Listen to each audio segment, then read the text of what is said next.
받으시기에 합당하신 분입니다. 우리 사랑하는 지체들과 함께 예배할 수 있다는 것이 얼마나 큰 축복이고 또 기쁨인지 모릅니다.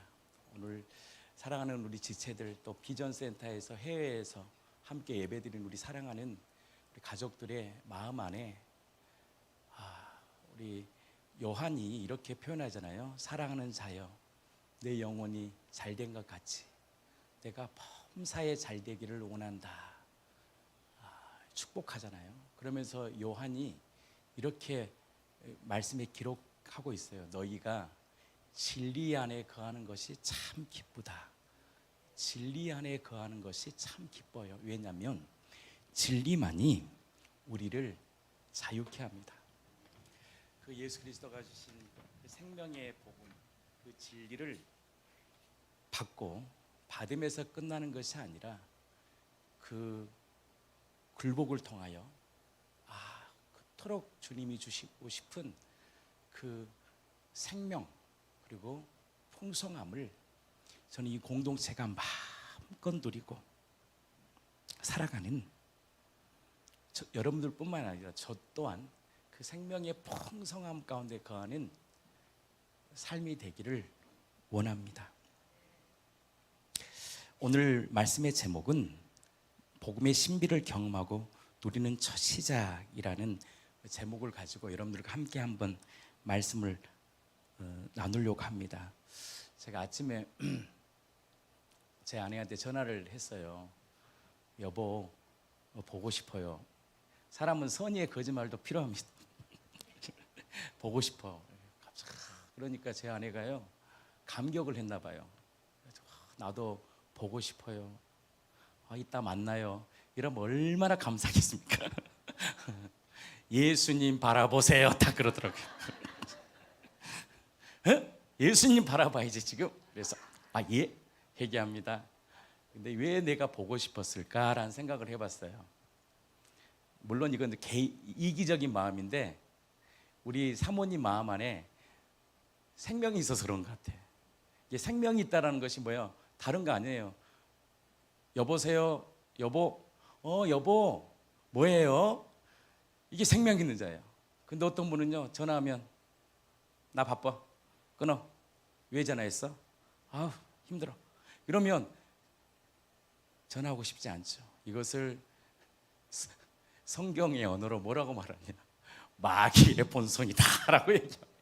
마귀 짓한다. 근데 왜 내가 보고 싶었을까라고 생각해 보니까 사모님 마음 안에 생명이 있었던 거예요. 왜냐하면 요즘에 은혜가 충만한가 봐. 이렇게 말이 따뜻하고 이렇게 기쁨이 넘치고 생명이 있어요. 이런 것을 성경은요, 주님이 우리에게 생명을 준다는 거예요. 생명 자체가 갑자기 신비한 것들을 보고 남들이 모르는 신비한 그 천국을 갔다 오고 물론 그런 분들도 있겠지만 진짜 생명을 받는 건 다른 게 아니거든요. 내 마음에 받을 수 없는 사랑과 기쁨과 희락과 감사가 넘치는 거거든요. 그렇구나. 바로 그 마음속에 뭐가 보이느냐? 예수님이 보였구나. 예수님 자체가 사랑이잖아요. 가끔 이렇게 목사님들하고 전화하면 제가 이렇게 말을 해요. 목사님, 큰일 났습니다. 뭐가 큰일 났어? 그래요. 뭐가 큰일 났는데? 목사님 보고 싶어서. 그러면 그러면서 이렇게 기뻐해요. 그래 또 전화하고 큰일 났습니다. 그러면 이제 거기서 이제 이렇게 말을 합니다. 내가 보고 싶어서 그런 거지 어떻게 알았어? 그러면서 그런 그 생명과 기쁨은 세상이 줄 수 없는 겁니다. 그래서 우리가 어떤 사람이 좋아요? 용납할 수 있는 사람. 왜 우리가 용서를 못 구했냐면 용납을 못 받을 것 같아. 이렇게 말하면 그냥 거기에 대해서 공격할 것 같아. 그러니까 피하는 거예요. 그리고 핑계를 대버리는 거죠. 근데 저분이라면 내가 혹시 잘못한 게 있어도 목사님 괜찮아요. 사람이 살다 보면 실수할 수가 있지요.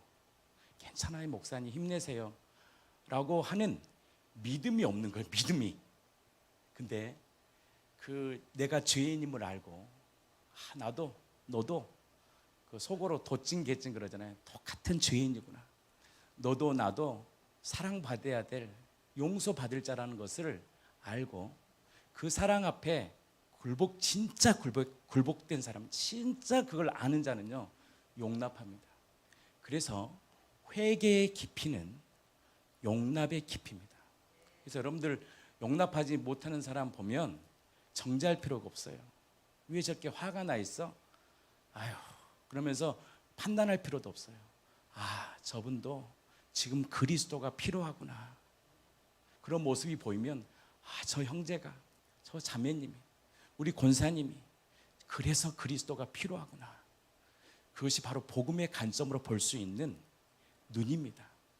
그러면 어떻게 받아들일까요? 중보하게 되고 기도하게 됩니다. 그러면 성령께서요 해석시켜 줍니다. 우리의 인생을. 그렇지, 내 남편도 주님이 필요하지, 내 딸이 주님이 필요하지. 그러면서 그를 향한 거룩한 중보의 마음을 갖게 합니다. 이 모든 것을 주님이 뭐라고 표현했느냐? 생명이다라고 얘기하는 거예요. 우리 요한복음 10장 10절 말씀 한번 읽겠습니다.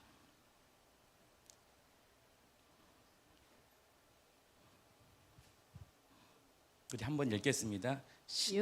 요한복음 10장 10절 시작.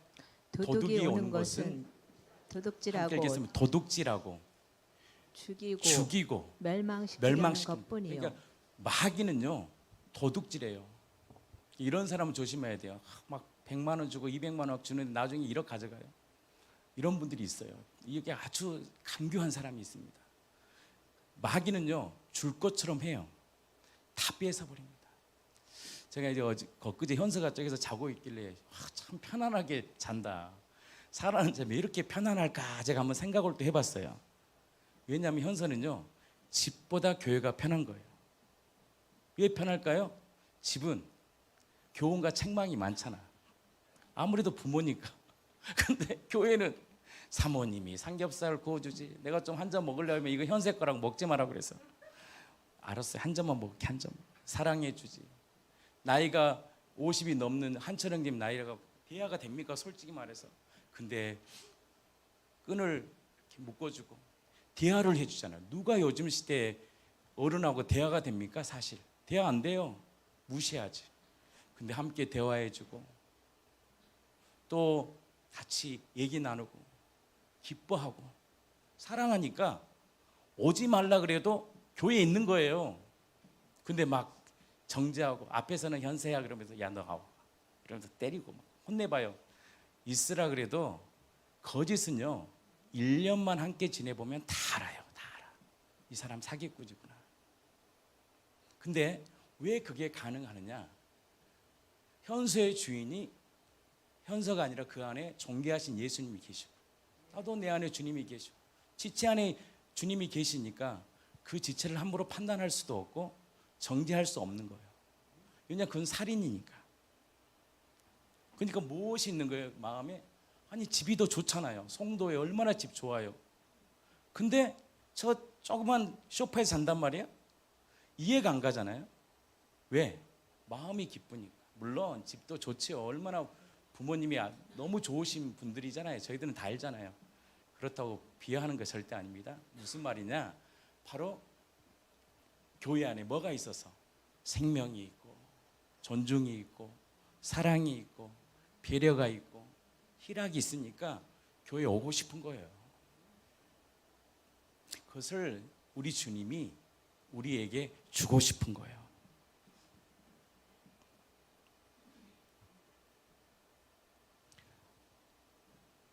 저희가 그 2주 동안 시골 어머님들 다 뵙고 왔잖아요. 많이 그러면 사역 힘들지 않냐고. 사역은 힘든 거예요.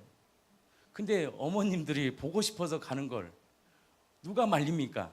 보고 싶어서 가는 거고 사랑하니까 가는 거고 이 사랑하니까 가지고 있는 용돈도 드리는 거고 나누고 싶은 거고 모든 것이 출발이요 달라지는 거예요.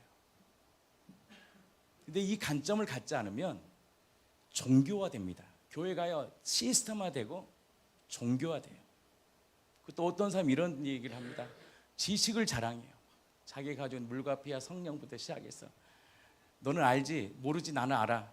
그러면서 전에 한번 찾아왔어요. 도대체 뭘 가르치길래 목사님 여기가 뭘 전하는데, 저한테 찾아왔는데 목사님을 뵈보니까 절대 그런 게 아닌데 왜 그렇게 행동하는지 모르겠다고 딱 그러는데, 알고 봤더니 그분이 너무 좋아가지고 진리가 막 전했던 거야. 근데 이게 좀 더 성숙해지면 지식이 뭐가 되느냐, 말이 아니라 알므로 가게 됩니다. 안다는 것은 뭐냐면 경험하는 거예요. 그것이 내 안에 육화되어서 드러내는 것을 뭐냐, 우리는 영광, 리플렉션이라고 합니다. 이게 나타내는 거예요. 내 삶에서, 내 육체에서, 내 입에서, 내 말에서. 물과 피와 성령, 부활, 피, 성령. 이건 이제 성경 공부죠. 그것을 갈망하는 자에게 가르쳐 주는 거예요. 네가 어떻게 이렇게 살아갈 수 있었니? 라고 얘기했을 때 그때야 비로소 누구를 드러내느냐? 예수님이 행하신 일을 드러내는 거예요. 그러니까 지식을 잘하는 것이 아니라 지식이 뭐가 되느냐, 굴복이 돼서 알므로 가야 돼요. 그 알물, 바로 성경은 영생이라고 말씀합니다. 그래서 요한복음 17장 3절에 보면 영생은 유일하신 참 하나님과 그분을 아는 거예요. 안다라는 것은 뭐냐면 지식적 알미 아니라 내 안에 경험되어지는 알미예요. 그래서 아무리 신혼이 결혼을 해서 야 결혼은 생활 이런 거야 백날 책 본다고 되는 게 아니에요. 살아봐야지 알아요. 살아봐야지. 실제로 경험되어지는 거예요. 근데 우리는 어떤 존재에 있느냐, 본질상 진노의 자녀예요. 그래서 우리가 새벽에 우리가 그 존재론적인 죄인, 존재론적 자녀가 무엇인지를 디테일하게 저희가 말씀을 나누었어요. 근데 왜 우리가 막 분노가 나고 때로는 절망이 오고 짜증이 오고 우울함이 오느냐? 여러분들 간단합니다. 우리의 본성 자체가, 하나님을 떠난 본성 자체가 죄인이어서 그래요. 이게 엄마가 막 짜증 부리잖아요. 그러면 자녀들이 이렇게 고백합니다. 우리 어머님이 죄인이어서 그래요. 저 죄인을 좀 용서해 달라고 주님께 구하세요. 엄마 왜 그래? 그럴 필요 없어요. 엄마 본성 자체가 죄덩어리야. 근데요, 종교로 이것을 가리잖아요. 그러면 이게 안 드러납니다. 이게 실제가 딱 드러나야 돼. 너 분노하는 거, 너 정죄하는 거, 너 우울하는 거, 판단하는 거, 음란한 거, 여러분들 놀랄 것도 없어. 어쩜 그런데? 권사님 어쩜 그런데? 목사님 어쩜 그렇게 말할 수 있대?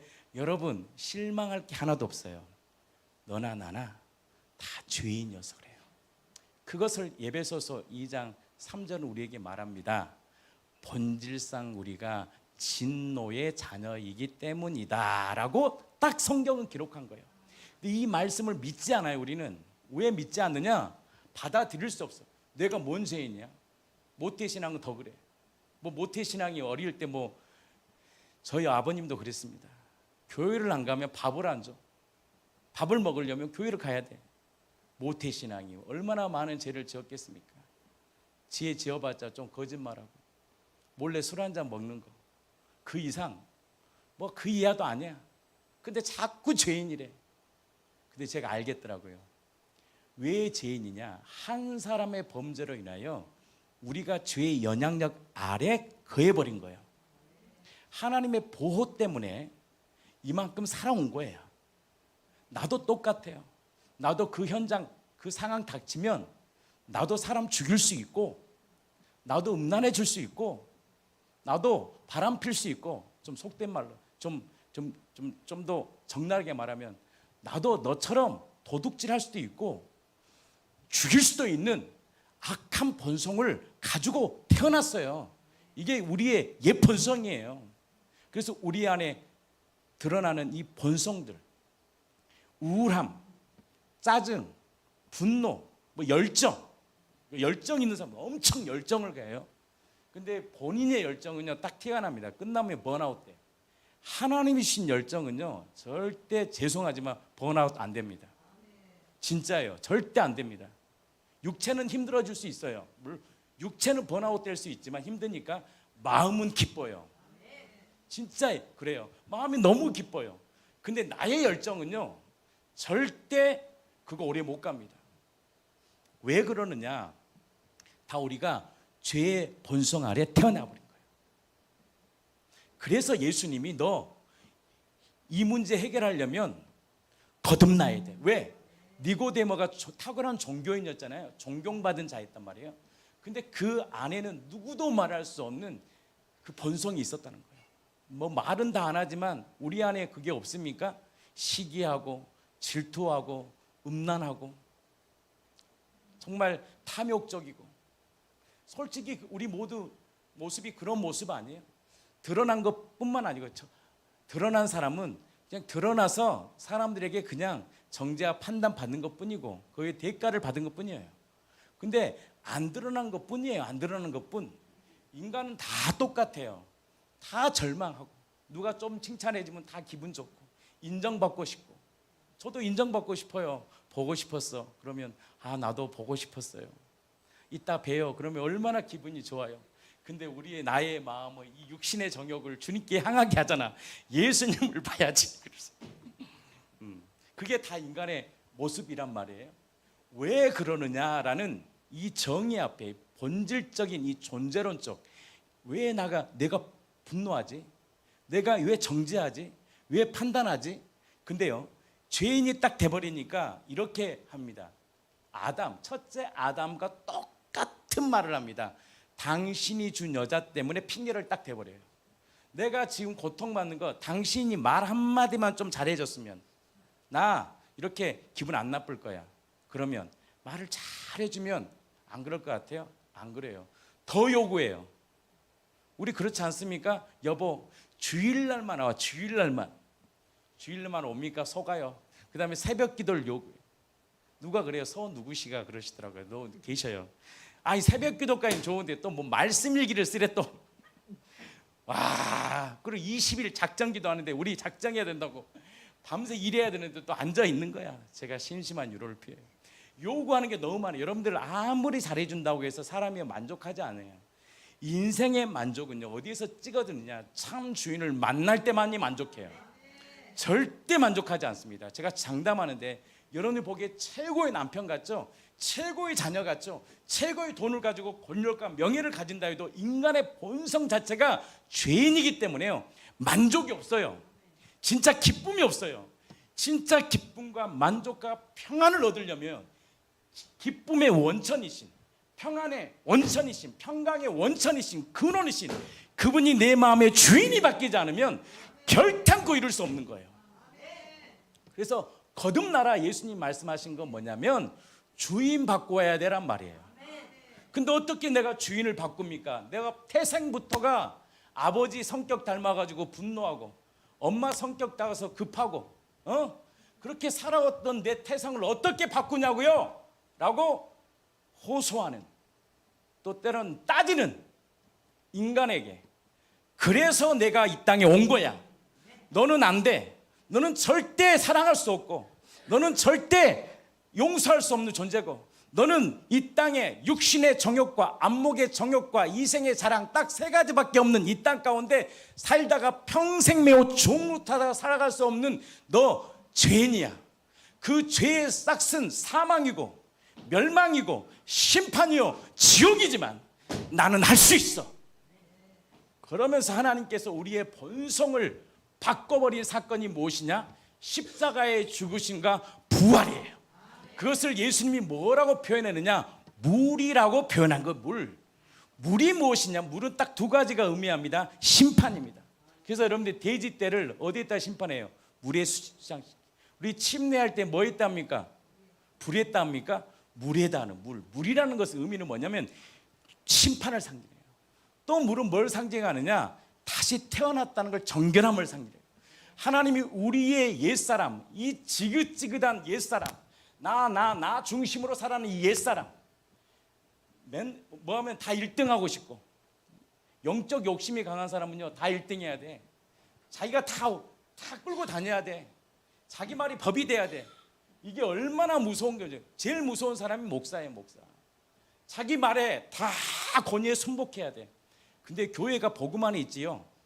제가 너무 신비한 걸 봐요. 내가 말할 게 없어. 복음이 교회를 이끌어가. 사람이 이끌어가면 타고난 리더십이 이끌어가죠. 될 것처럼 보이죠. 다 무너집니다. 결국 무너집니다. 그리고 사람을 올려버려요. 복음에 굴복된 교회는요, 사람이 중심이 아니야. 복음이 그 교회를 그냥 움직여 가는 거야. 그것을 우리는 현장에서 보는 것뿐이에요. 그럼 누구만 높임 받느냐? 그 복음을 주신 삼위일체 되신 하나님만 딱 높임 받아요. 그래서 예수님이 우리에게 주인을 바꿔라, 거듭나면 다른 게 아니에요. 너 주인 바꿔야 돼, 이거예요. 쉽게 말해서 네가 주인 된 그 죄는 결단코 너 지금 그 고민, 너 가지고 있는 그거 해결 못한다. 절대 해결 못한다. 그래서 죽는 거잖아. 죄의 그 대가가 뭐냐? 죽음이야. 그래서 나는 죄가 없는데요? 라고 말하는 사람은 제가 항상 그러잖아요. 축하드립니다. 그래요. 왜 축하드려야 돼요? 죄가 없으면 영원히 살거든요. 예수님 위에 살아날 수 있었느냐? 두 가지입니다. 죄가 없어요. 또 한 가지는 그 죄의 의를, 죄의 문제를, 그 의를 하나님이 창조주가 요구하신 율법의 요구를 주님이 다 이루었기 때문에 그는 완전한 하나님이세요. 그래서 인간은요, 정죄함을 받으면 받을수록 우울해집니다. 그리고 분노가 나요. 그리고 더 무서운 사람이 뭔지 아세요? 차라리 분노를 내질러서 내는 사람은 스트레스라도 풀려. 근데 어떤 사람은 도망가 버려. 피해버려. 동굴에 숨어버려. 말하기 싫으니까. 그리고 자기 세계 속에 빠지다 보면 반드시 열매가 뭐가 생기느냐? 중독이 생깁니다. 중독. 게임 중독, 음란 중독, 또 어떤 사람 관계 중독. 하루에 누구한테 전화를 안 하면 미치는 사람이 있어요. 꼭 자기의 모든 걸 다 사사건까지 다 보고해야 돼. 그거 무서운 거예요. 남편하고도 아침부터 저녁까지 막 보고한 사람이 있어요. 사람이 살다 보면 말할 게 있고 안 말할 게 있어야 되거든요. 이게 좀 정리가 돼야 되는지요. 평생 관계 중독, 인정 중독, 어떤 성형 중독, 쇼핑 중독. 결국요, 하나님을 떠난 인간의 그 열매가 뭐냐? 이 땅에서요, 중독이에요. 중독. 이거 해결 못합니다. 채울 수가 없어요. 공허해요. 이 공허한 우리를, 이것을 완전히 바꿀 수 있는, 변화될 수 있는 건 딱 한 가지입니다. 인정해야 됩니다. 나는 안 된다. 난 죽었다 깨어나도 이 문제 해결 못한다. 나는 그리스도가 필요하다. 이게 복음의 시작입니다. 내게 능력 주신 자서 내가 할 수 있어. 이거는 복음 안에서 주는 혼의 영역이에요. 나의 죄의 문제가 보이고 내 안에 본성들이 있잖아요. 옛사람의 본성이 나올 때 우리는 고백해야 돼요. 그래서 나는 그리스도가 필요합니다. 이게 복음의 시작입니다. 그것을 덮으면 안 돼요. 뭐 성가대로, 찬양단으로, 목사는 설교로. 설교 잘한다고 구원받습니까? 설교요? 마음만 먹으면 설교 잘할 수 있어요. 요즘은요, 너무 오픈돼 있어. 모든 게 네이버만 쳐도, 구글만 쳐도요, 설교 문제 다 나와. 그게 변화될 것 같아요? 이 시대에 성령께서 역사하지 않으면 절대 사람의 마음을 바꾼다는 것은요, 그렇게 어려운 거예요. 성령이 바꿔놔야 되는데 그게 내 마음대로 됩니까? 그러니까 고통이야. 고통. 앞에 서는 게 고통이 돼버리는 거예요. 예배하는 게 고통이 돼버리는 거예요. 근데 주님께서 우리에게 기쁜 소식을 주신 거예요. 주인이 바뀌면 돼. 이 말이에요. 거듭나라. 니고데모야, 시스야, 주인을 바꾸면 돼. 이게 거듭남이에요. 쉬운 말로. 너 다시 태어나야 되란 말은 뭐냐면, 너 거듭나야 된다는 말은 뭐냐면 주인을 바꿔야 돼. 그때 우리는 주님 앞에 말합니다. 어떻게 바꾼대요? 나는 안 되는데. 그럼 다시 내가 어머니 뱃속에서 다시 나와야 됩니까? 출생. 거듭남은 새로운 출생이거든요. 근데 어떻게 우리가 새롭게 출생하냐고. 그래서 종교적 힘을 가집니다. 어떤 분은 이제 교회 봉사, 어떤 분은 또 성교에 목숨을 바쳐. 그리고 그것이 구원이랑 착각하는 거예요. 여러분들요, 교회는요, 복음으로 세워져야 돼요. 무조건. 복음이 딱 되면요, 뭐가 세워지냐? 공동체가 만들어집니다. 그 공동체가 마지막 하는 일이 뭐냐? 세계 선교예요. 이 순서가 바뀌어버리면요, 완전히 어그러져 버립니다. 그래서 어떤 그 단체는 요즘 매스컴 나오잖아요. 거기는요, 모든 초점이 전도입니다. 사명자, 렘넌트를 키워야 된대. 근데 보세요.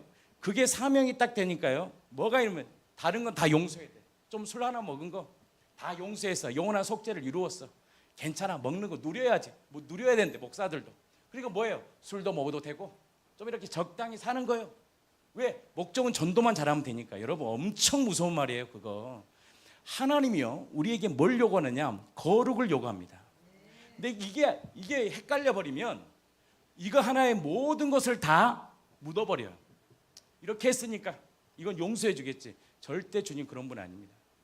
그거 착각하는 거예요. 하나님이 우리에게 요구하는 것이 무엇이냐? 거룩성입니다. 내가 거룩하니 너희도 거룩하라. 그 거룩함 가운데 뭐가 임하느냐? 성령의 능력과 다스림이 일어나는 거예요.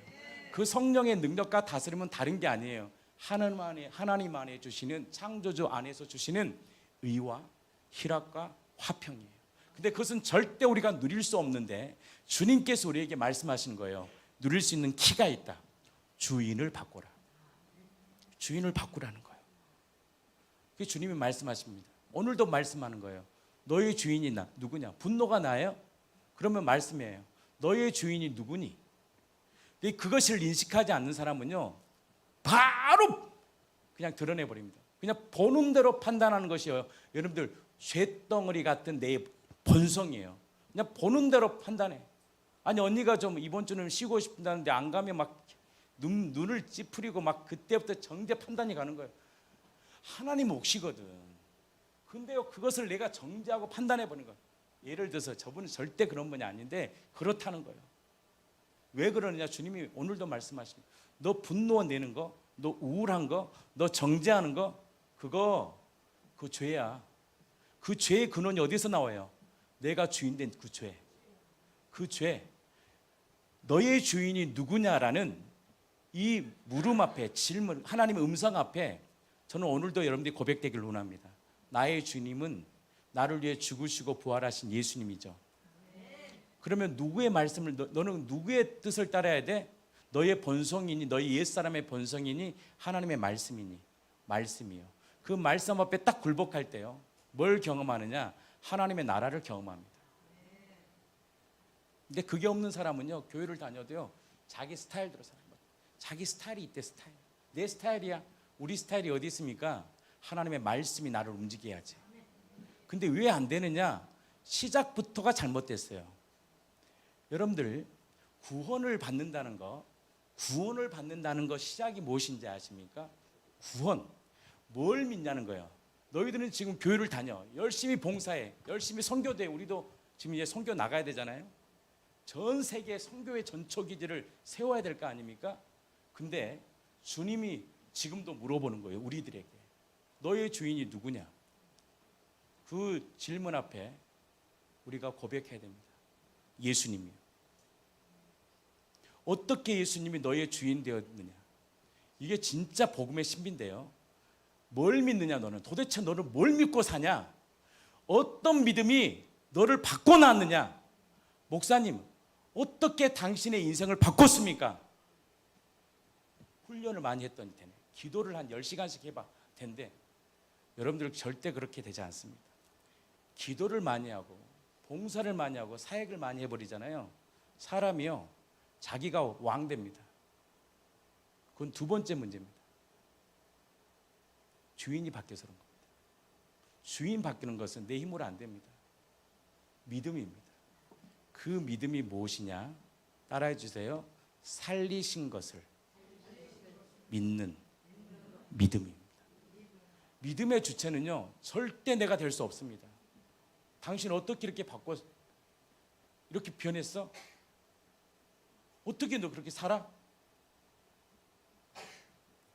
이유는 딱 바뀌어요. 주인이 바뀌어서 그러는 거예요. 그럼 주인이 바뀌었다는 이 믿음이 뭐냐? 주인이 바뀐다는 것은 뭐냐면 나의 옛사람이 십자가에 뭐 박혔잖아요. 그리고 예수님이 3일 만에 부활하셨잖아요. 그 부활하신 그 사실을 받아들이는 거예요. 그것을 로마서 10장 9절을 우리에게 말씀합니다. 한번 읽어보겠습니다. 같이 읽겠습니다. 로마 10장 9절. 로마서 10장 9절. 내가 만일 내 입으로 예수를 주로 시인하며 또 하나님께서 그를 살리신 것을 내 마음에 믿으면 구원을 받으리라. 구원의 시작이에요. 너 천국 갈 수 있어? 천국 문에 딱 서면요, 딱 두 가지밖에 안 물어봅니다. 천국 문에 서면 너 권사냐? 너 목사냐? 너 헌금 많이 냈냐? 절대 안 물어봅니다. 딱 두 가지 물어봅니다. 너의 주인이 누구니? 물어봐요. 그때요, 예수님이라고 말을 해야 돼요. 그럼 마귀가 참사합니다. 하나님이, 예수는 사람인데 어떻게 사람을 너는 섬기냐? 십계명 못 봐서 십계명? 나 외엔 다른 신을 두지 말라고 했잖아. 그때요, 믿음의 근거가 딱 명확히 됩니다. 그 예수님이 사람으로 오셨지만 그는 죽은 자 가운데 부활하심으로 피조물에게 바로 내가 하나님의 아들임을 보여주셨잖아요. 이 증거, 이 진리가 우리를 자유케 하는 거예요. 진리를 딱 붙잡아야 돼, 진리. 그걸 제가 언제 알았느냐? 우리 여기 3개월 동안 있었던 신내림 받은 그 자매와 내가 3개월을 함께 있으면서 영적인 걸 보게 된 거예요. 얼마나 제가 기도 많이 했겠습니까? 목욕을 하루에 2번씩 했어. 그리고 내 생각 자체를요, 오직 주님께 집중. 왜? 무당들이요, 굉장히 정확히 보더라고요. 와, 귀신들이요 무서워요. 신내림이잖아요. 작두 탄 사람이잖아요.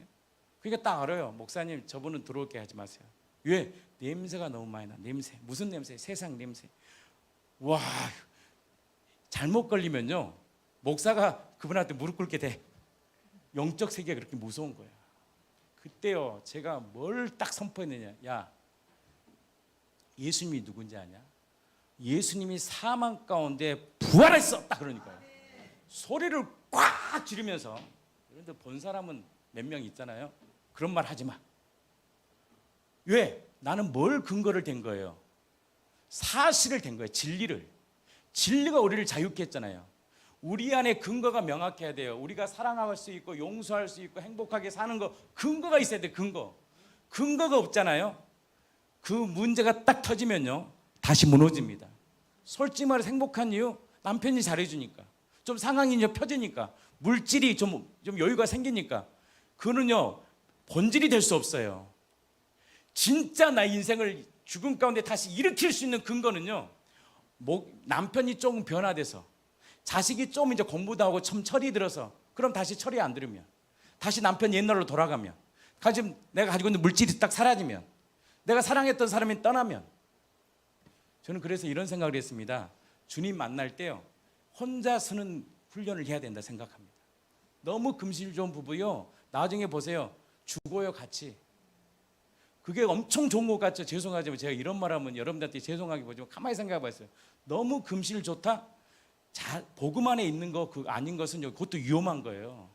왠지 알아요? 한 번 떠나면 같이 죽어. 외로워서. 뭐에 집중시켜야 되느냐? 주님과의 시간을 더 깊이 갖는 게 더 중요하더라고요. 사람에게 그 집중해서 남들 보기 맨날 좋다? 그 사람 떠나면 더 죽어요. 아, 이것도 엄청난 혼미구나. 그렇다고 원수처럼 살아난 말이 아니고 주님 앞에 서는 훈련을 해야 돼. 결국 나 혼자 남아요, 여러분. 내 남편이 내 옆에 있을 것 같습니까? 자식이 내 옆에 있을 것 같습니까? 결국 우리는 그 외로움 가운데 살게 될 수밖에 없어요. 근데 그것을 이겨낼 수 있는 건요, 믿음의 근거가 정확해야 돼요. 너 행복하니? 우리 남편이 봄, 여름, 가을, 겨울의 때에 따라서 나에게 여행시켜주고 백 주고 해서 행복했지. 그게 사라질 날이 온다니까. 그것이 커지잖아요. 그게 커지지. 나중에는요, 그 비참한 더 커지는 거예요. 결국 떠날 거거든. 내 자식도 내 품에서 떠날 거예요. 결혼식은요, 아들을 가진 어머님은요, 축하할 때가 딱 한 번입니다. 결혼식 할 때. 그때 빼고는요, 이제 남남이 되는 거예요. 너무 좋아할 것도 없어. 그러면 뭔 훈련을 받았냐? 하나님과의 관계 훈련을 가지셔야 돼요. 하나님 한 분으로 충분한 삶을 살아야 돼요. 제가 훈련을 받잖아요. 저도 거의 교회만 있잖아요. 아침부터 교회에 있어요. 거의 밥도 혼자 먹는 훈련. 왜? 근데 그게 훈련이 되다 보니까요, 재밌어.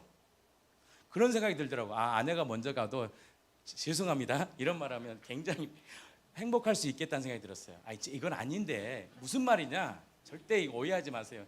이거 끝나면 전쟁 나면 안 됩니다. 그 말이 아니고 제 말을 오해하면 안 돼요. 하나님과 관계 속에 주시는 풍요함을 누려봐야 돼요.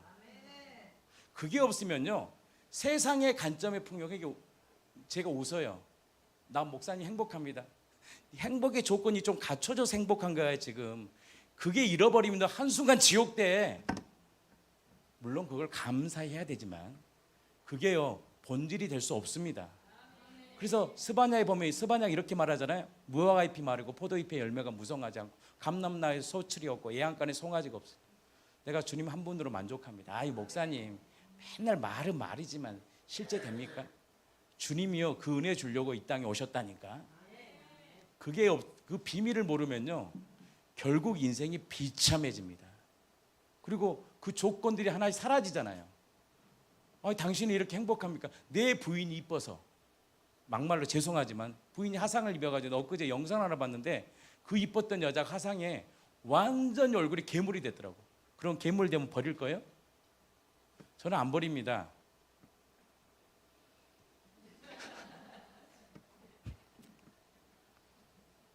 그럼 그게 조건이어서 이뻐서 돈이 있어서 돈 없어지면 그러면 깨지는 거예요 관계.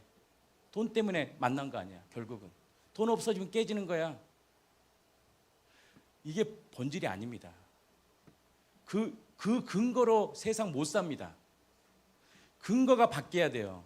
근거의 주체가 바뀌어야 돼요. 내가 아닙니다. 객관적 사실이어야 돼요. 네가 어떻게 이 어려운 가운데 이겨낼 수 있어? 절망 가운데 이뤄낼 수 있어? 왜? 우리의 상황은요 판도가 매일 바뀌어요 여러분. 내일 무슨 일이 일어날지 몰라. 저도 어제 밤에 급히 장례식 갔다 온 거잖아요. 몰라요 판도. 오늘 나는 너무 행복해. 왜 행복해? 부인이 너무 밥을 잘해준대. 아니 교통상황으로서 장애 입어서 누워 있으면 그럼 밥이 그때부터 못 먹어.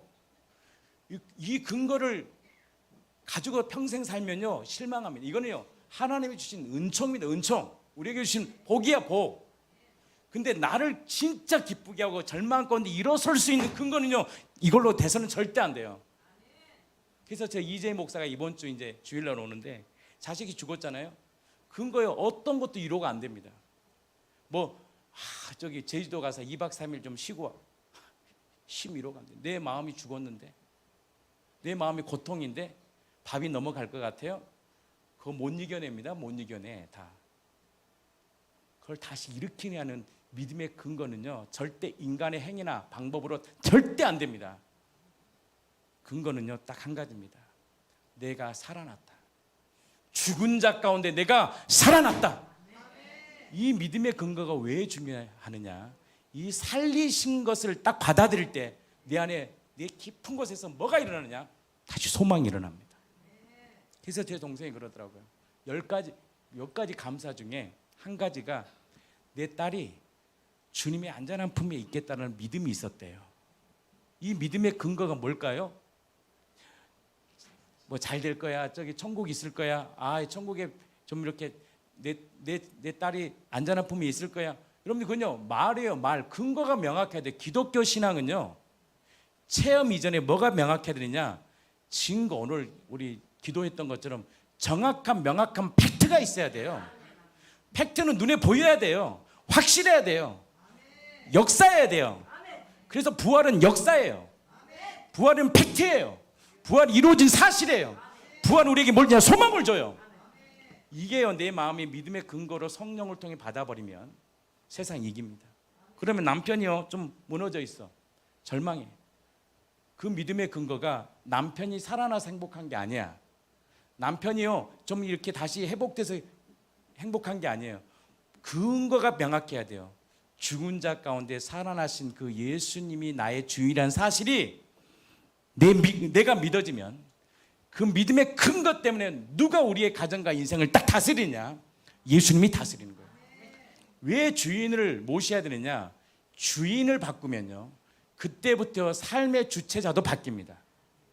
왜 안달한지 아십니까? 사람이 내가 주인이거든. 그래서 안달하는 거예요.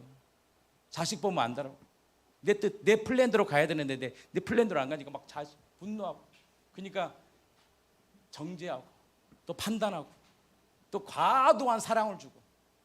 내가 왜 산지 알아? 다 너 때문에 사는 거예요. 그럼 뭐라 그래? 딸 자식들이 누가 사래요? 그런 말 하면 안 되거든요. 원래 누가 사래요? 그냥 엄마 아버지나 좀 행복하세요 그래요.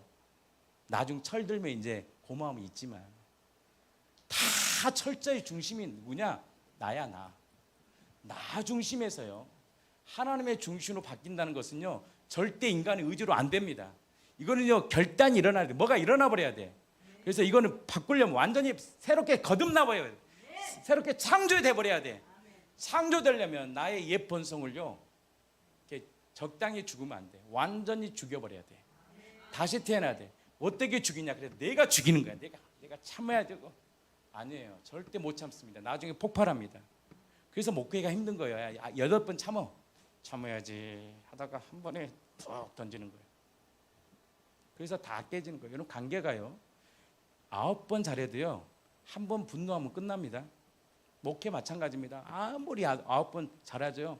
현서야 한 번 확 소리 지르면 관계 다 깨져요. 그게 회복되려면 굉장히 어렵습니다. 며느라기야 그냥 딸처럼 대우해. 딸이라 생각하고 무슨 딸이에요? 며느리인데. 그래서 며느리라 했잖아요. 며느리 어머니 집에 가서 누워 있었다는데 뭐하니? 딸이라며 밥 좀 주라 그랬대요. 어머니 밥 좀 줘 그랬대요. 그런 말도 있더라고요. 변화라는 것은요 절대 그렇게 되는 거 아닙니다. 그거요 절대 안 바뀝니다. 저런 나중에 병 생기는 거예요. 다 병 생겨요. 그렇게 안 바뀝니다. 선언입니다. 어떤 선언? 너의 그 옛사람, 지긋지긋한 너 중심적인 삶, 너 그것 때문에 너 평생 너 고통받았지? 너 그 문제 내가 십자가로 뭐 박아버렸다. 이게요 성령을 통해 내 안에 믿어집니다. 그래야죠 중독이 끊어집니다. 중독. 그래야죠 자기애적인 게 끊어져요. 의존적인 게 끊어져요. 회피적인 것이 끊어져요. 반사회적 인격자가 끊어져요. 믿음이 있어야 돼요. 어떤 믿음? 너 그 옛사람, 그 본성 자랑하고 싶고 인정받고 싶고 칭찬받고 싶고 너 그 분노하는 거, 너 절망하는 거, 따지는 거 따진다고 해결됩니까? 어떤 분은 그러대요. 뭘 하면 육하원칙으로 얘기해야 된대요.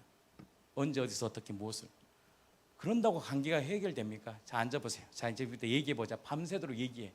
답이 안 나와요. 답이. 문제가 있습니까? 창조주 앞에 서는 거예요. 그럼 완전한 우리가 완전성을 얘기하는 게 아니에요. 완전한 변화, 완전 예수님처럼 되는 게 아니에요. 그때부터 뭐가 바뀌느냐? 생각 자체가 바뀝니다. 사고가. 그런 문제가 있으면 저는 자기 마음대로 판단하고 정죄해. 그 문제를 주님 앞에 들고 옵니다. 그게 거룩의 시작입니다. 하나님, 이 문제가 내 문제로 해결될 수 없는. 저는 내 마음대로 해봤습니다. 내 뜻대로 해봤습니다. 안 됩니다. 왜냐? 너는 죄인이야. 그 문제를 주님 앞에 올려드립니다. 그때 주님이 이루하십니다. 그래서 내가 너를 위하여 죽은 거야. 그래서 내가 너를 위하여 다시 살아난 거예요. 출애굽기에 보면 제가 자세하게는 얘기 안 하겠지만 깃들린 종이 있습니다. 출애굽기에 보면 깃들린 종에 대한 내용이 나와요. 깃들린 종은 뭐냐면 유대인 사회는 7년째가 되면 자유를 줘요. 선택권이 있어요. 노예에게. 그것도 그 유대인 이스라엘 민족 가운데 이제 7년이 되면 평생 노예로 사는 것이 아니라 자유의 보장권이 있습니다. 너 자유인으로 살래? 너 노예로 살래? 계속 나의 노예로 살래? 근데 그때요 종이 결정을 합니다. 근데 이렇게 말해요. 내가 당신이 준 여자를 사랑하고 내 자녀를 사랑하기에 재판장 앞에서 길을 뚫습니다. 길을 탁 뚫어버려요. 그러면 그 종은요 평생 주인의 종이 됩니다. 그러면 그때부터요 그 종은 일반 종과 다른 혜택을 받습니다. 제가 그것을 어제 다 찾아봤거든요. 엄청나게 있더라고요. 제가 말했던 것보다 많았는데 그냥 제가 간략하게 합니다. 그 주인이 가지고 있는 법적인 그 재산권을 소유할 수 있습니다. 그리고 그 주인은 평생 그 깃들린 종을 책임져야 됩니다. 그리고 자녀가 없잖아요. 그 모든 재산을 누구에게 주느냐? 그 깃들린 종에게 다 줍니다. 그리고 제가 여러 가지로 얘기했잖아요. 또 뭐 하느냐? 종과 주인은요, 절대 아침밥상 같이 못 먹어요. 그때 부릅니다. 종아, 이제 우리와 함께 밥 먹자. 여러분들 이렇게 양반집 보세요. 너희들하고 먹습니까? 딱 서열이 서열. 딱 아들하고 딱 먹잖아요. 뭐 옛날 우리 부모님 세대 보면 엄마 딸들은 옆에서 먹고 큰 장남 딱 해서 밥도 장남은 또 다르잖아요. 서열이요 완전히 바뀝니다. 노비에서요 자녀의 신분으로 거듭납니다. 그리고 하나님께서 그에게 뭘 주느냐? 곡간 열쇠를 줍니다. 상고를 딱 맡겨요. 재산권을 맡겨버립니다. 너가 이제 알아서 해. 그리고 평생 임마누엘, 하나님이 그의 인생을 지킵니다. 이게 출애굽기에 나오는 깃들린 종의 신비입니다. 근데 주인이 선택한 것 같은데, 아니 종이 선택한 것 같아요. 내가 이런 말 하잖아요. 모태신앙은 내가 교회 결정 부모를 통해서 다녔지 하나님이 나를 선택했냐고요? 그건 아직 뭘 모르는 사람입니다. 그건 아직 복음을 모르는 사람이에요. 뭘 알게 되느냐? 이 종이요 주인의 마음을 압니다. 그래서 어떻게 하느냐? 누가 원래 선택했느냐? 이 종을 주인이 선택합니다. 다 보고 있어. 7년 동안 현서를 지켜봐. 현서야 저 욕실 좀 청소해봐 했는데 청소를 너무 잘하는 거야. 뭘 하나 맡기면 깨끗이 해놓는 거야. 뭘 맡기면 약속을 철저히 지키고 뭔가를 처리하면 잘해. 이 주인이 마음에 들어. 이 사람 마음에 들면 뭘 주느냐? 이 주인이요 가장 사랑하는 자기 딸을 줍니다. 자기가 가장 아끼는 사람이 있잖아요. 딱 그 종에게 줘버립니다.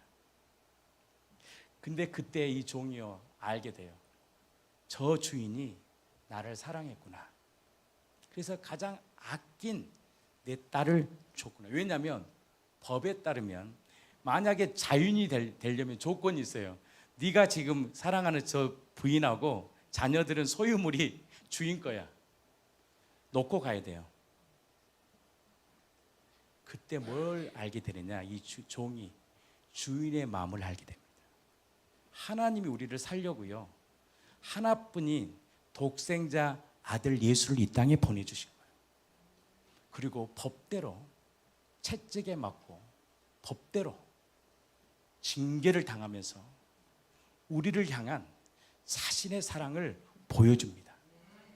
그 십자가의 피의 사랑을 아는 자는 억지로가 아니라 자발적으로 주님 앞에 나아갑니다. 그리고 이렇게 고백합니다. 나는 주님의 것입니다. 그리고 그때부터 나를 위해 살지 않고 나에게 생명 주신 그분을 위해 살아갑니다. 그것이 바로 주대심입니다. 그걸 모르는 사람은 항상 하나님에 대한 원망이 있습니다. 하나님 나에게 해준 게 뭐가 있냐고. 주님이 얼마나 해준 게 많은지 아세요? 우리는요 죄인 때문에 지옥 갈 수밖에 없는 진노의 자녀였습니다. 마귀 새끼였습니다. 그 우리를 생명으로 옮겨주신 분입니다. 누구를 통해서? 가장 사랑하는 자신의 아들을 이 땅에 보내주신 겁니다. 그 출애굽기 말씀은 바로 누구를 예표한 사건이냐? 예수님을 예표한 사건입니다. 그래서 내가 너를 선택한 게 내가 주님을 선택한 게 아니야. 내가 너를 선택하고 불렀어. 그 주님의 증거 앞에서 그 증거를 딱 받아들여서 그 위대한 십자가의 사랑을 아는 자는 그때부터 자신의 길을 뚫습니다. 그 고백이 바로 로마서 10장 9절입니다. 내가 주인이 아닙니다. 내가 고통받았던 것, 내가 힘들었던 죄 때문에 그랬네요. 내 남편도 아니고 내 자식도 아니고 그 어떤 것도 아니었네요. 본질상 나 존재 자체가 죄인이었네요. 그리고 그 죄의 문제를 핑계대지 않고, 자식에게 핑계대지 않고, 부인에게 핑계대지 않아요. 주님 앞에 엎드리고 굴복합니다. 그리고 그 남편이 변하는 게 아니고 자녀가 변하는 게 아니라 내가 어느 순간 변화가 일어납니다. 그리고 그분께 고백합니다. 나의 주인은, 나에게 생명 주신 바로 살아나신 예수님이십니다. 그 길을 뚫은 것뿐인데 그때부터 그 주인은 공식적으로 그의 신분을 바꿔버립니다. 제가 찾아보니까요, 너무 많더라고요. 재산권 신분이 종의 신분에서 자녀의 신분으로, 바로 노예의 신분에서 양자 아들의 신분으로, 그리고 그 깃들린 종은요, 주인이요 평생 지키십니다. 사망의 음침한 골짜기를 다닐지라도 주의 지팡이와 막대기가 그를 끊임없이 지키십니다. 그게 뭐예요? 뭘로 증거했어요? 그때 주님이 말씀하십니다. 피의 언약을, 도장을 딱 찍어서, 사단아 건들지 마. 내 사랑하는 딸이야. 내 피로, 내 피 흘림으로 내가 산 내 딸이야, 아들이야. 그래서 피는 언약입니다. 그래서 마귀가 건들 수가 없는 거예요. 그 사랑을 아는 자는 그 사랑 앞에 굴복합니다. 그리고 이렇게 고백합니다. 나의 모든 삶은 주님 것입니다. 주님 뜻대로 사소서.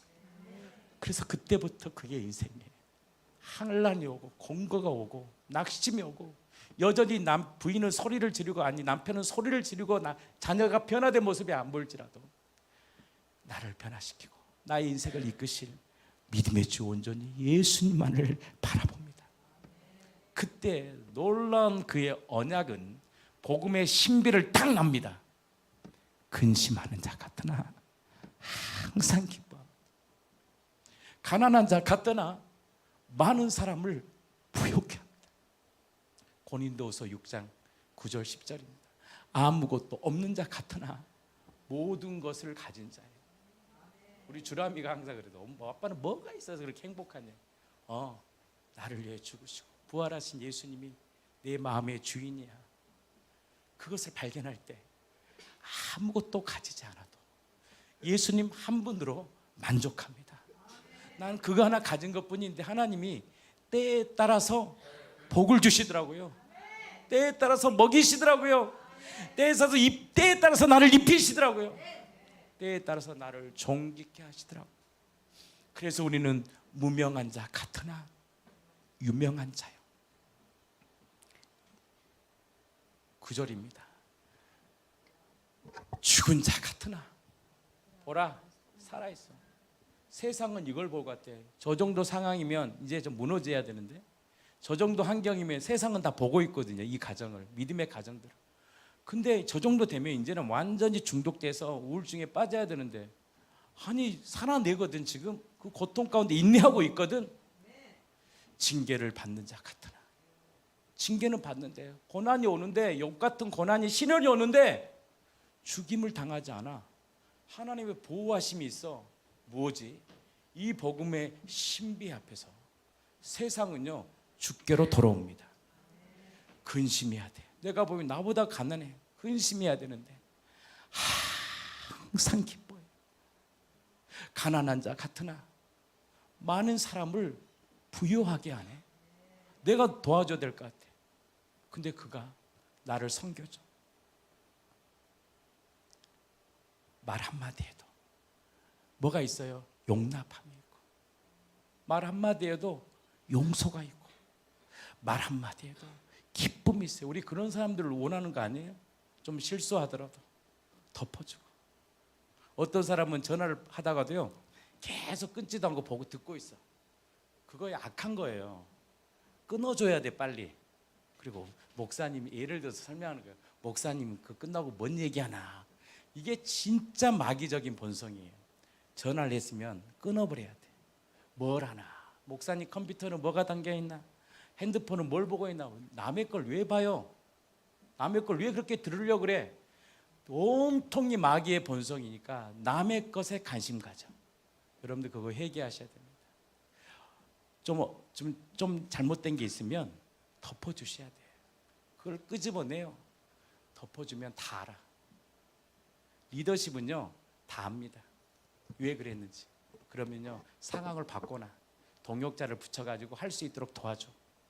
그래서 일이 되게 하는 거예요. 근데 마귀적 본성을 가진 사람은요 자기가 1인자 돼야 돼. 죽이고 일어서 일으키는 거예요. 주변에 사람 한 명도 없어요. 한 명도 없어요. 세상은 우리를 통해서 그 신비를 보고 싶은 거예요. 그게 내 마음대로 됩니까? 안 돼요. 바로 나의 옛사람이 죽었다라는 선언이 있어야 돼요. 이게 내 마음대로 돼요? 성령께서 가르쳐 주셔야 돼요. 그 지긋지긋한 그 옛사람, 그리고 끊임없이 그 충돌하는 마귀를 예수님이 심판해 버렸구나. 그리고 내가 예수님이 부활하셨을 때 예수님만 부활한 게 아니고 나도 새롭게 된 존재로 완전히 새롭게 창조해 버렸네. 이걸 딱 믿어버리면 믿은 만큼 세상을 이겨버립니다. 그리고 그가 가는 곳마다 하나님의 나라가 임합니다. 이것을 이사야 58장 11절은 이렇게 말합니다. 여호와가 너를 항상 인도해. 여호와는 누굽니까? 바로 예수님이 얘기하는 거예요. 그 예수님의 여호와의 이름으로 오신 그 주님이 누구시냐? 예수님이에요. 예수님이 항상 인도해.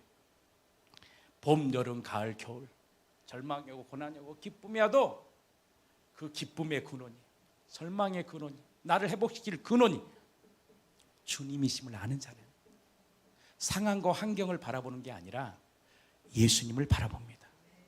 그리고 그것을 본능적으로 표출하지 않습니다. 기도합니다. 하나님 왜 이런 일들을 주셨습니까? 그리고 팔복의 사람으로 주님의 음성을 듣습니다. 인도함을 받아야 이것을 시냇가에 심은 나무라고 얘기합니다. 메마른 곳에서도 내 영혼을 만족해 해요. 그러니까 기쁨이 있는 거죠. 희락이 있는 거죠. 감사가 있는 거죠. 그걸 자녀들이 보는 거예요. 아빠는 뭐가 좋아서 이렇게 행복해? 나의 행복의 근원은 예수님이야. 그때 자녀들은 우리를 통해 보게 됩니다. 무엇이 우리 부모를 부족함이 없는 인생을 끌고 가나. 근데 세상과 똑같거든요. 만나면 똑같거든. 그러니까 자녀들이 결단합니다. 우리 부모도 세상과 똑같구나. 사람들과. 그 신비를 못 보는 거예요.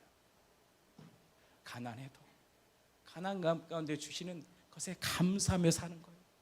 주신 것에 감사하고 또 없는 것에 또 하나님 주신 것을 기대하며 감사하고 살아보세요. 있는 거 나누고 베풀고 살아보세요. 하나님의 나라가 임하는 거예요. 내가 머리를 자르러 갔는데요. 제가 이쑤시개를 하다가 딱 버렸어요. 순간 가만히 생각해 보니까 다시 주워야 되겠어. 이렇게 주워가지고 쓰레기통에 딱 버렸어요. 그게 왜 그러냐면 버리든 말든 뭐 상관이 있겠습니까? 뭐 조그마한 건데 마음의 중심이에요. 제가 언제 임재를 놓친지를 알아요. 예수님만의 거룩함 가운데 있지 않으면 임재를 놓치더라고요. 임재가 놓쳐지면 성도들이 괴고생하더라고요. 그래서 작은 것 하나에도 내 말 한마디에 무엇이 흘러가게 되느냐? 생명이 흘러가는 거예요. 그 근원이 무엇이지? 예수님이란 걸 알아요. 바로 부활할 때 예수님이 나를 새롭게 거듭나게 해주셨구나. 이 믿음의 시작은 복음의 신비와 복음의 그 위대함을 경험합니다. 그리고 범사에 그분을 인정합니다. 주신 자도 요하시고 취하신 자도 주님이십니다. 내가 오해받을 일이 있으면 그냥 받는 거예요.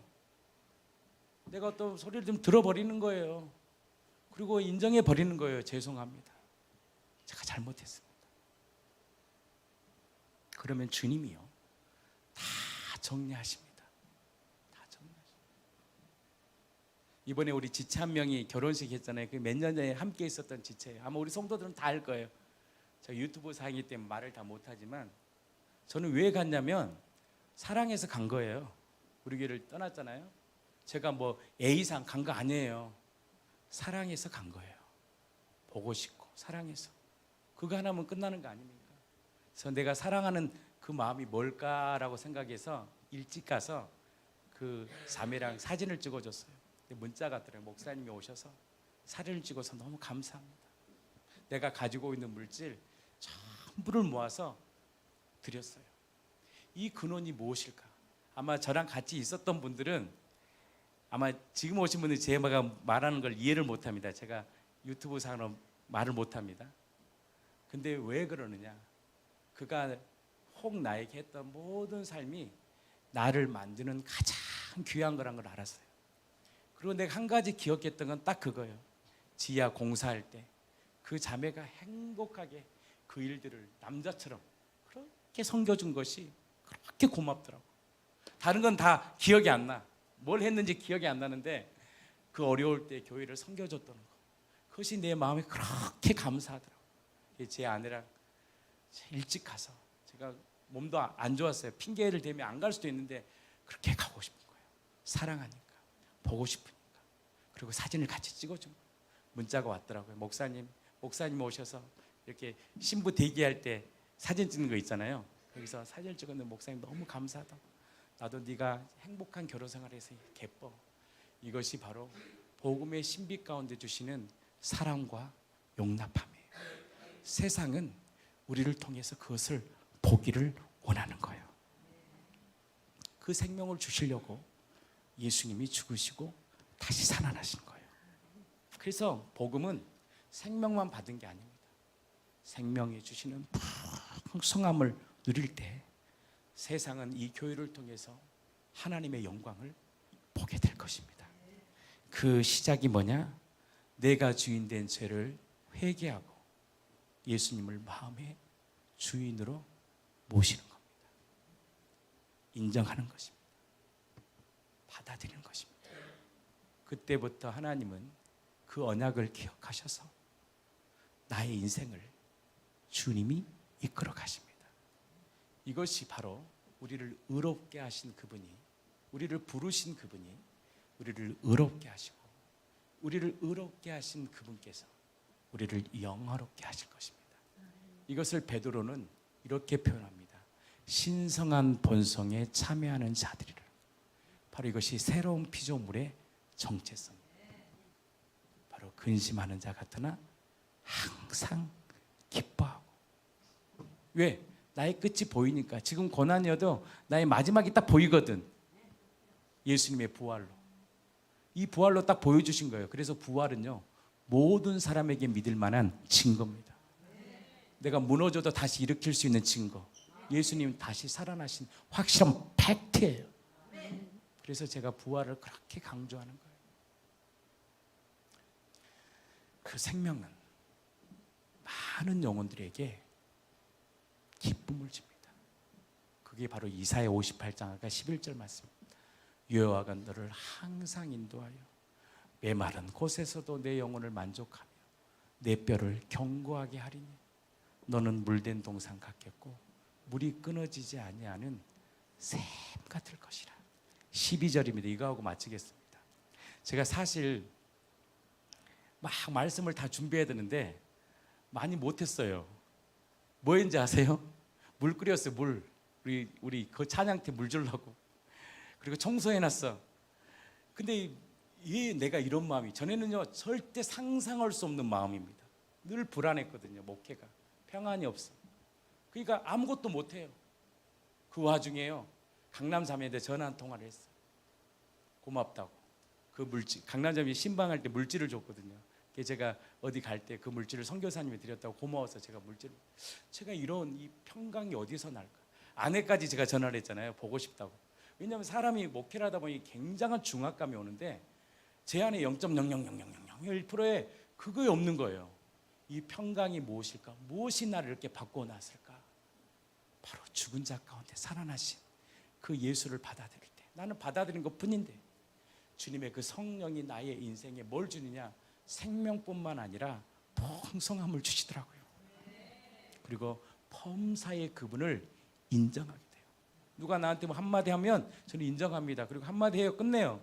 회개합니다. 그러면 끝날 것을요 계속 변명하면요 답이 안 나와. 잘못했습니다. 죄송합니다. 그러면 하나님이 다 일하시거든요. 범사의 그분을 인정해요. 그리고 뭐합니까? 사랑하고 서로 살아가는 거예요. 주님의 능력으로. 그때 12절, 내게서 날짜들이 오래된 황폐한 것들을 다시 세울 것이며 역대의 파괴된 기초를 뭐예요? 쌓은다. 그게 누구냐? 회개하고 예수를 주로 믿는 바로 저희들에게 주시는 그 놀라운 사명입니다. 그 한 사람이 가정을 다시 일으킵니다. 무너진 가정을 일으켜요. 그 한 사람이 무너진 공동체를 일으킵니다. 그 한 사람의 헌신과 그 순종이 바로 이 민족을 바꿔놓습니다. 그분이 누구시냐? 우리 안에 계신 예수님이시고 예수님을 회개하고 주로 믿는 하나님의 아들들을 통해서 이 마지막 시대에 하나님의 영광을 목도할 수 있는 저와 여러분들의 삶이 되기를 예수 그리스도 이름으로 진심으로 축복합니다. 그리고 축원합니다. 기도합니다. 생명의 주가 되시는 예수님,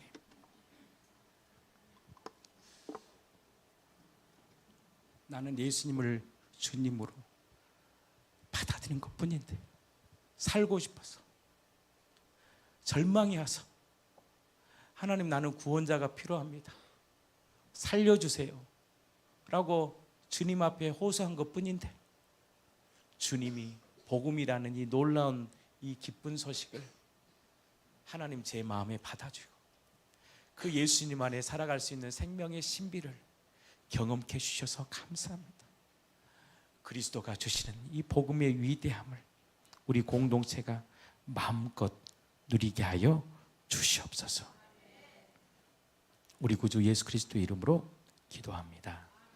제가 그 찬양을 하나 바꿀 텐데요. 성도의 노래를 AR로 우리 찬양팀과 함께 한번 바꾸겠습니다.